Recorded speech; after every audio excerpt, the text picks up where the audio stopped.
Imagine करो, आप सुबह उठते हो, नल खोलते हो लेकिन पानी नहीं आता। पहले आप सोचते हो शायद सप्लाई लेट होगा। फिर एक दिन बीतता है, 2 दिन, एक हफ्ता ऐसे बीत जाते हैं और फिर आपको एहसास होता है ये कोई टेम्परेरी प्रॉब्लम नहीं है, ये एक क्राइसिस है। एक ऐसी क्राइसिस जो फ्यूचर में सिर्फ आपकी नहीं पूरी दुनिया की सबसे बड़ी लड़ाई बन सकती है। Water crisis, the next big war. जी हाँ, पानी एक ऐसा रिसोर्स जिसे हम हर दिन यूज़ करते हैं, लेकिन उसकी वैल्यू तब समझ आती है जब वो ख़त्म होने लगता है। जिस दुनिया में जी रहे हैं वहाँ टेक्नोलॉजी, एआई, स्पेस एक्सप्लोरेशन सब तेज़ी से आगे तो बढ़ रहे हैं, लेकिन एक बेसिक चीज़ क्लीन ड्रिंकिंग वाटर धीरे धीरे ख़त्म हो रही है। और सबसे डरावनी बात ये है कि ये क्राइसिस फ्यूचर की नहीं, अभी से शुरू हो चुकी है। आज दुनिया का लगभग 2 billion population safe drinking water से वंचित है। हर साल लाखों लोग सिर्फ इसलिए मर जाते हैं क्योंकि उन्हें क्लीन वाटर नहीं मिलता। अफ्रीका, मिडिल ईस्ट और साउथ एशिया के कई हिस्सों में लोगों को पानी के लिए कई कई किलोमीटर पैदल चलना पड़ता है। लेकिन शौक करने वाली बात यह है, ये प्रॉब्लम सिर्फ गरीब देशों तक सीमित नहीं है। इंडिया जैसे देश में भी ग्राउंड वाटर तेज़ी से ख़त्म हो रहा है। सिटीज़ जैसे कि Delhi, Chennai, Bangalore already water stress face कर रहे हैं। एक्सपर्ट का मानना है कि अगर यही सिचुएशन रही तो आने वाले 10 से 20 सालों में कई बड़े शहरों में पानी पूरी तरह ख़त्म हो सकता है। अब सवाल ये है, पानी तो अर्थ पर इतना ज़्यादा है, फिर शॉर्टेज क्यों हो रही है? आंसर सिंपल है इसका, लेकिन प्रॉब्लम बहुत कम्प्लेक्स है। फर्स्ट है ओवर पॉपुलेशन। पॉपुलेशन जितनी तेज़ी से बढ़ेगी वाटर डिमांड उतनी ही बढ़ेगी, लेकिन सप्लाई लिमिटेड है। सेकेंड है ग्राउंड वाटर ओवर यूज। हम ज़मीन के नीचे से पानी इतनी तेज़ी से निकाल रहे हैं कि नेचर उसे रिफिल ही नहीं कर पा रहा है।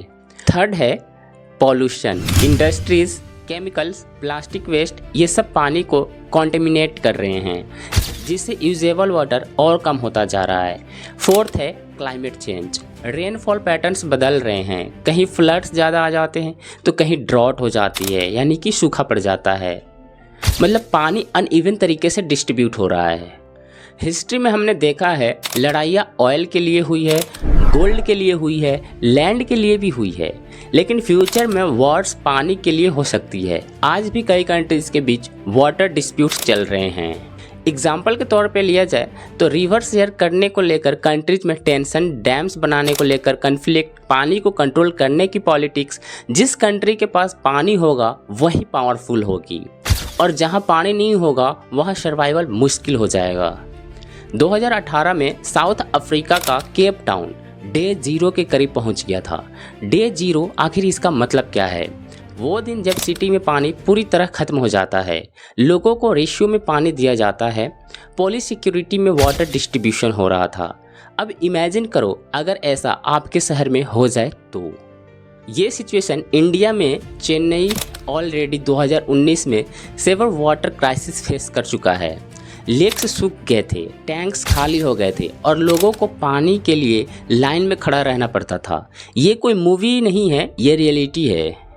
वाटर क्राइसिस सिर्फ ड्रिंकिंग वाटर तक लिमिटेड नहीं है। एग्रीकल्चर, जो हमारी फूड सप्लाई का बेस है, वो पूरी तरह पानी पर डिपेंड करता है। अगर पानी नहीं होगा तो क्रॉप्स नहीं उगेगी, अगर क्रॉप्स नहीं उगेगी तो फूड शॉर्टेज होगा, और फूड शॉर्टेज का मतलब है इन्फ्लेशन, हंगर और इकोनॉमिक्स कोलैप्स।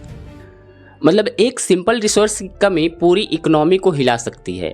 आप सोच रहे होंगे मैं तो ज़्यादा पानी वेस्ट नहीं करता, लेकिन सच इससे कहीं ज़्यादा गहरा है। हर प्रोडक्ट जो आप यूज़ करते हो उसके पीछे हिडन वाटर होता है। अब एग्जांपल के तौर पे देखा जाए तो एक cup coffee equal to 140 litres water, 1 cotton shirt यानी कि 2700 litre water, 1 kg rice means 2500 litre water.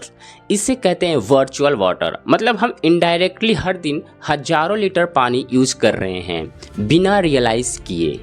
Experts तो हमें वार्न कर रहे हैं 21st सेंचुरी की सबसे बड़ी लड़ाइयाँ वाटर रिसोर्सेज को लेकर होगी। कंट्रीज रिवर्स पर कंट्रोल चाहेगी, डैम्स बनाकर पानी रोकेगी और डाउन स्ट्रीम कंट्रीज सफ़र करेगी।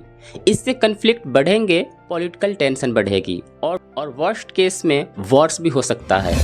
ये सिनारियो हिपोथेटिकल नहीं है, ये ऑलरेडी कई रीजन में शुरू हो चुका है। अब सवाल ये है, क्या अभी भी टाइम है इस क्राइसिस को रोकने का? आंसर है हाँ, लेकिन लिमिटेड टाइम है। सॉल्यूशन क्या है उसकी, आइए जानते हैं। फर्स्ट है वाटर कंजर्वेशन, लीक फिक्स करना, अननेसेसरी यूज अवॉइड करना, रेन वाटर हार्वेस्ट करना। सेकेंड है बेटर टेक्नोलॉजी, डिसैलिनेशन यानी कि सी वाटर को ड्रिंकेबल बनाना, इससे हमारी काफ़ी ज़्यादा ज़रूरतें पूरी हो जाएगी। वेस्ट वाटर रिसाइकल करना। थर्ड है स्मार्ट एग्रीकल्चर। स्मार्ट एग्रीकल्चर में आएगा ड्रिप इरिगेशन, जिसमें वाटर काफ़ी ज़्यादा कम लगता है, वाटर एफिशिएंट क्रॉप्स। फोर्थ है पॉलिसी एंड अवेयरनेस, लोगों के बीच में ये सब लॉज बनाना या उनको समझाना, जैसे कि strict laws, public awareness campaign. आप सोच रहे होंगे मैं अकेला क्या चेंज ला सकता हूँ, लेकिन चेंज हमेशा इंडिविजुअल से ही शुरू होता है। टैप खुला मत छोड़ो, पानी वेस्ट मत करो, आप दूसरे को भी एजुकेट करो। छोटे छोटे स्टेप बड़े इम्पैक्ट ला सकते हैं। इमेजिन करो एक ऐसी दुनिया जहाँ पेट्रोल से ज़्यादा पानी की कीमत हो, जहाँ लोग पानी के लिए लड़े, जहाँ सिटीज़ खाली हो जाए, जहाँ सर्वाइवल एक लग्जरी बन जाता है। ये कोई साई-फाई स्टोरी नहीं है, ये हमारी रियलिटी बन सकती है। अगर हम अब भी नहीं जागे तो फ्यूचर में हमारे पास ना टेक्नोलॉजी कम आएगी और ना पैसा, क्योंकि बिना पानी के लाइफ पॉसिबल ही नहीं है। तो इन सब का कुछ मतलब ही नहीं बनेगा। सवाल ये नहीं है कि वाटर क्राइसिस आएगा या नहीं, सवाल ये है कि जब ये पूरी तरह आ जाएगा तब क्या हम तैयार होंगे उसके लिए। आपका क्या कहना है इसके बारे में, आप हमें कमेंट सेक्शन में बता सकते हो। अगर ये वीडियो थोड़ी सी भी आपको इन्फॉर्मेटिव लगी हो तो दोस्त यारों में इसे शेयर कीजिए। मिलते हैं किसी नए टॉपिक के साथ नए वीडियो में, तब तक के लिए जय हिंद।